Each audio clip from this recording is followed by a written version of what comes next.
Well, when life is good, it's a wonderful thing. But how can you get a grip on things when life isn't all that good right now? Well, one key truth could change your perspective. Let me share it with you. Welcome to Mornings with Bishop Robert. Thanks for joining me. You know, this is the top spot on the internet for beverages with a bishop.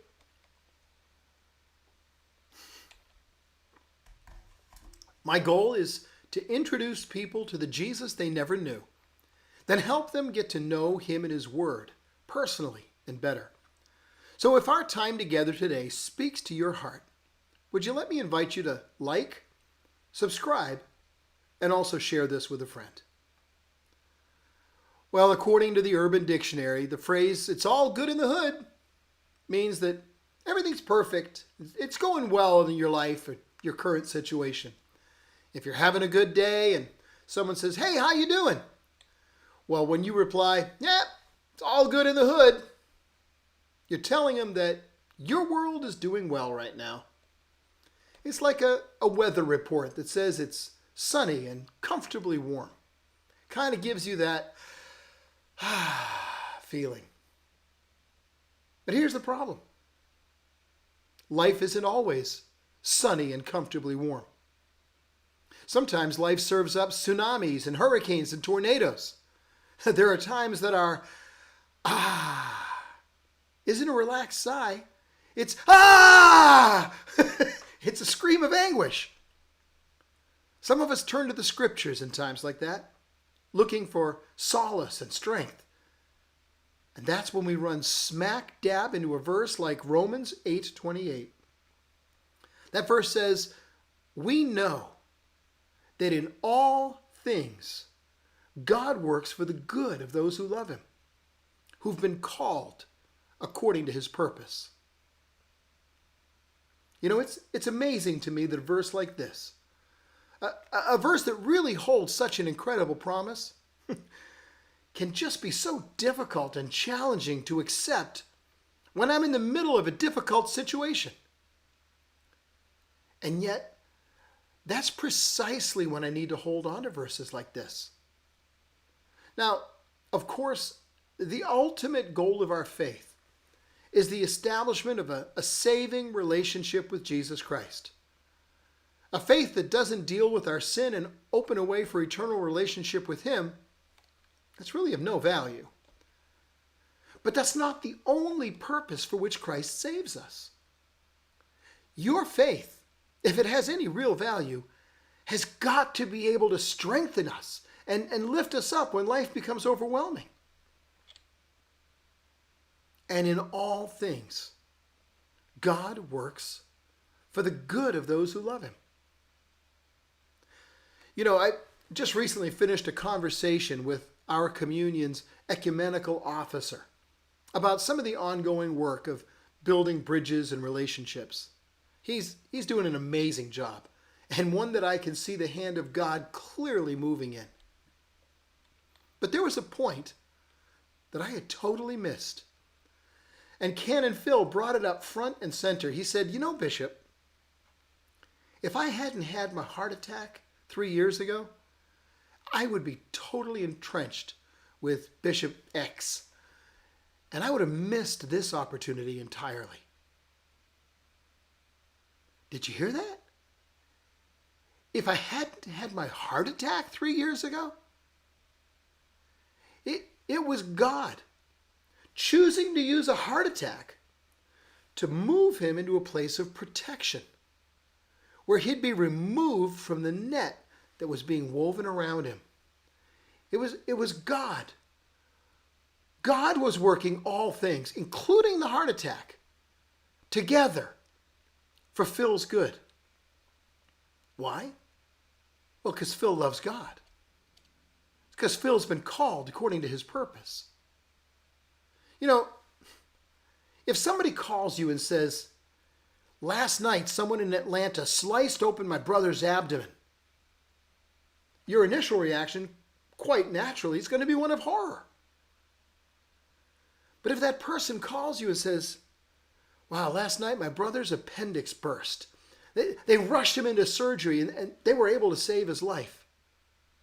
Well, you're going to be celebrating with your friend.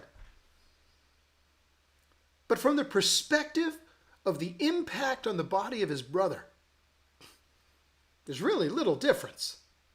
Stomach sliced open, the need for medical intervention, pain, recovery time, all these are the same. The only difference that comes into play at all is the question of purpose. See, it's when the matter of intended outcome is considered, the perspective changes. But for the brother, the next weeks are going to be filled with exactly the same level of pain. And that's the power of perspective. We have God's promise in His Word that in all things God works for the good of those who love Him. Now, 3 years ago, Phil could neither see nor understand matters from the perspective that he has today. Today, more of his heart attack makes sense than it did a week after it occurred. Yeah, Phil knew that his God would work the heart attack for his good. He just didn't understand how God would do it. To be sure, a significant element of the power of Romans 8:28 is this: in all things, God works for the good of those who love Him. And He does so even when we cannot possibly understand how He will do it. See, God's ability doesn't rely on our understanding. But never forget, the key that unlocks the power of the verse, as wonderful as it is contained in the first two words. We know. We know. We know so we can take the long view. We know so we can rely on the grace of God even when we don't understand how. We know so we can stand in faith. We know so the foundation will withstand the waves of the tsunami and the winds of the hurricane. We know so we can trust that God works for the good of those who love Him in all things. Yes, all things. Things we understand, things we don't. Pleasant things and painful things. He takes everything that life throws at us, the good, the bad, and the ugly. And He, because He's all powerful, all knowing, and all good, is able to work it all together for our good. What matters is not what things appear to be. What truly matters is that we know.